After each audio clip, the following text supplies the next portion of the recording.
I think this is the best collection of paintings that I've put together, so today I'd like to show you through some of them. First, I have a painting of St. David's Cathedral Church in Hobart. I first saw it in 2015 on a family trip.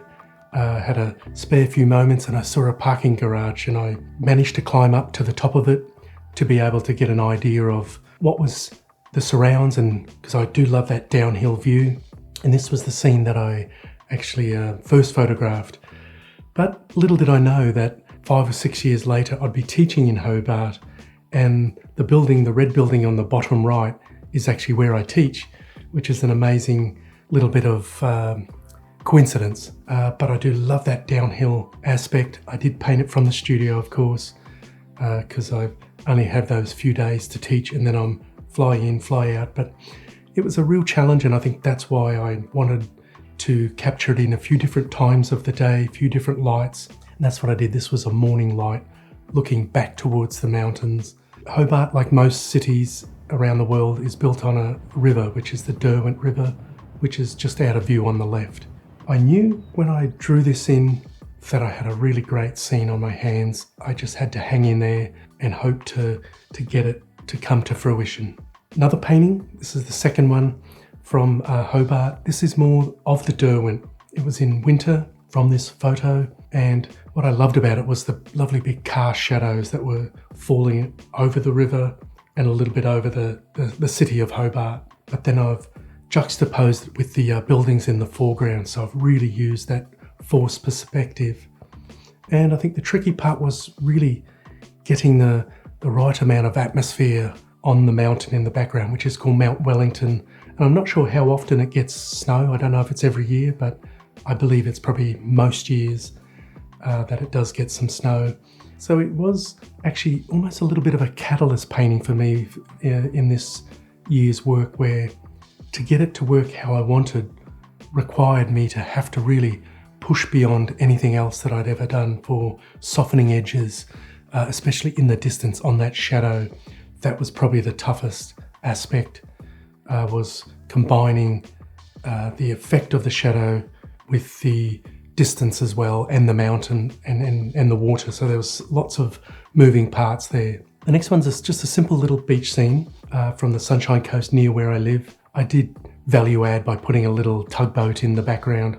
I'm not sure if there's ever been a tugboat off there. Lots of sailing boats, and I was tempted to put just a sailing boat in, but I thought it just gave a little bit of old world feel to the painting. And I think I'm always hoping that my paintings can look almost timeless, that if you were born, say, 200 years later, you wouldn't know if it was painted in 1890 or 2090. There's certain scenes that you'll hopefully still have, that you'll be able to just paint beach, water, wilderness, bushland, and not have anything else sort of to get in the way. Where buildings, cars, boats, they do tend to age when something was made or when something was built. But I just love the light in this one. I wasn't going for lots of whiz-bang sort of colour. I was more just wanting purely to let the light do the job for me. Next one, there's an interesting story with this one. I actually had finished the painting and I was happy with the end result, but I had a collector visit, and he was looking at a grouping of paintings, and he said, "Oh, I was really hoping for some paintings with chickens. I love your chicken paintings." And as I was showing him this one, I said to him, "You know what, this painting probably will be a better painting if I add some chickens." So I first put the chicken, the little white one, on the bottom right, and then I thought, you know what, he looks a little lonesome, so I added the rooster, and then the two in the distance, just sort of in the shadow there as well. So I felt I had a good painting, and it always reminds me that a lot of times the setting is more important, and I've got one or two others where I can show you how I've value added to the actual original resource image, the reference photo. So then we jump to something very different. I've only really just started painting horses in the last year or two, but I thought to myself, you know what, I can paint a reasonably good cow. Why can't I paint a decent horse? And so I've actually managed to put together quite a few good horse images reference for future ideas, and there'll be things that we'll be able to bring to you later. But this one was a little more sentimental. I was with Ed Cahill, good friend in Atlanta, and he was showing me one of his local painting spots, and it was like a peach orchard, I think Georgia peach, and it was fantastic. And it's funny, I haven't ever got round to paint any from the orchard or from the farmland, but I've now painted two of the horses. I think it may be the same horse, but just from different directions and different angles and different settings. And the tricky part was I did have the black horse in the background, and I thought to myself, should I leave it in? Should I take it out? And but in hindsight, I realised it was definitely better to put it.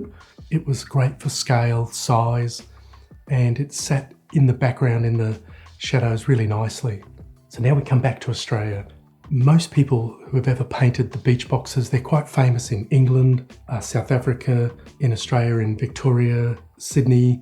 We did have some in Brisbane, close to where I live, but they've now removed most of them, and they're more in people's backyards. I found one that was one of the original boathouses locally.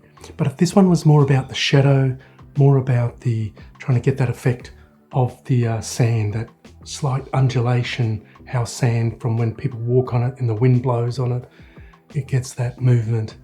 And I think getting some reflected light into the shadows was important as well. So now let's jump to the Sydney Harbour Bridge. I always love the challenge of this bridge, and I wasn't, other than the girders and all that, I felt the trickiest part ultimately was possibly going to be the foreground.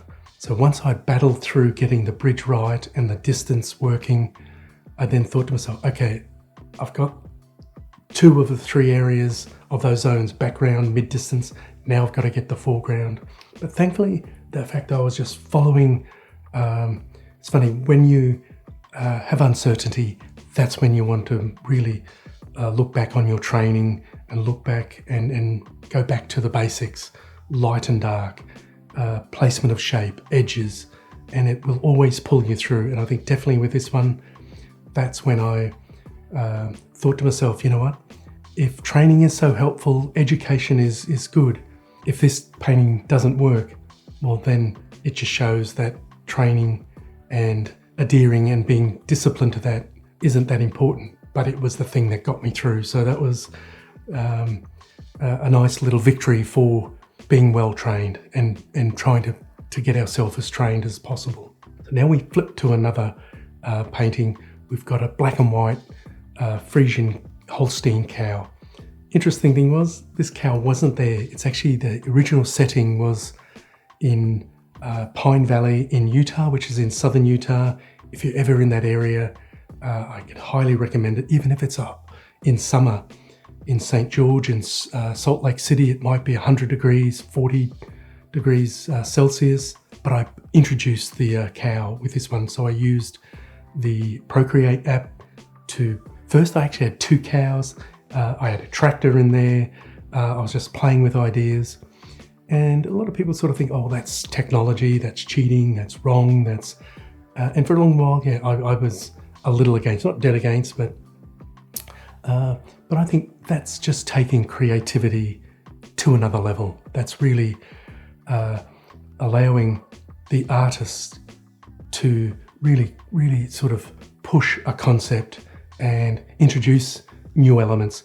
And the important thing is just to make sure you get the same light source. That's where a good reference of horses, cows, chickens, all different sorts of, and figures helps with your overall library. So when we find those great settings, because especially cows and chickens and things, we rarely can get them in the perfect spot, but also have them stay there to paint them from it. So that's where I've taken quite a few photos of draft horses, furrowing the plough, but unless you get the person to stop dead still and then take 2 hours to paint them, and that doesn't happen very often. So maybe in the old days when things were a little slower, I think that probably worked a little better. So now we have another cow, but it's almost one of the more different coloured cows, types of cows that I've ever do paint. It's probably the hardest one because it's a tanny coloured, and that's where with this scene, I've really used Procreate, and we do have a video on Procreate if you search back how to do these little amendments to your photos. I actually added the haystack, the cow, and the figure, and there's a little bit of a blossom tree. So I had the great setting, the great barn and the backdrop, and the lighting in the foreground was magnificent. But I thought, and I have actually done a long little thin version, and I thought, you know what, I did cut out quite a bit of the building, and I wanted to get that, the exhaust sort of chimney to let out the hot air. I wanted that aspect in this version, so that's why I did the second version. But I just love the architecture, or the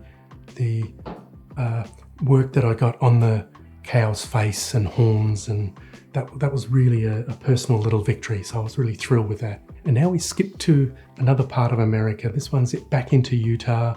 I've never painted this area or this type of scene. It's a place called, I think, Arches National Park, and it's something that when a lot of people will ask me, oh, what's your favorite subject? And they'll be thinking cows, chickens, water or beach scenes. But really my saying now, or my favorite thought is, where can I find, or when can I find something new? That's my favorite scene, something brand new, something that is going to force me into different colors. And I think that's what I love, the greeny, bluey, sagey colors of the foreground little ground cover. That was something very different. I knew I could paint the contrast and the light, but it was getting a different color scheme. And I think that's where the introduction of a little bit of phthalo blue into my palette. I don't put it out every time, but certain paintings I'll go, you know, this is definitely a phthalo blue day to really get those coal blues. And then the last one, which is up on my easel, is from Sydney, the eastern suburbs, a very established area. Probably this house was probably built in the 1930s, maybe even earlier, I'm not sure. But I'd been going to this area on and off for about 15 years, and I have done some big paintings of this scene. But one of the paintings that I've kept, I had a recent look at it and I thought, you know what, I really did overcolor some of that version, and then I'm thinking possibly some of the earlier versions as well. So I thought, with the introduction of the phthalo blue to my palette, I think this will be a great exercise just to see if I can get more sensitivity in the depth, in the cool to warm stepping back, but also then the color variety as well. And with the greens on the little railing, I think I really managed to pull that off in this one. So I hope you enjoyed this little travel through nearly 6 months of painting. I did put in a little trip to China and Japan, which kind of slowed the momentum, but I'm a little bit like the Queen Mary ship. Once I stop, it takes a little bit for me to get going back to my absolute best, because I'm quite a confidence-driven painter. And if I have a little bit of doubt, that will show in my work. That's me personally. I think every painter has their own little subtlety and nuance. So that's where I find the more I paint, the longer I paint in the day, the better I paint. So hope you enjoyed it. All the best. Bye for now.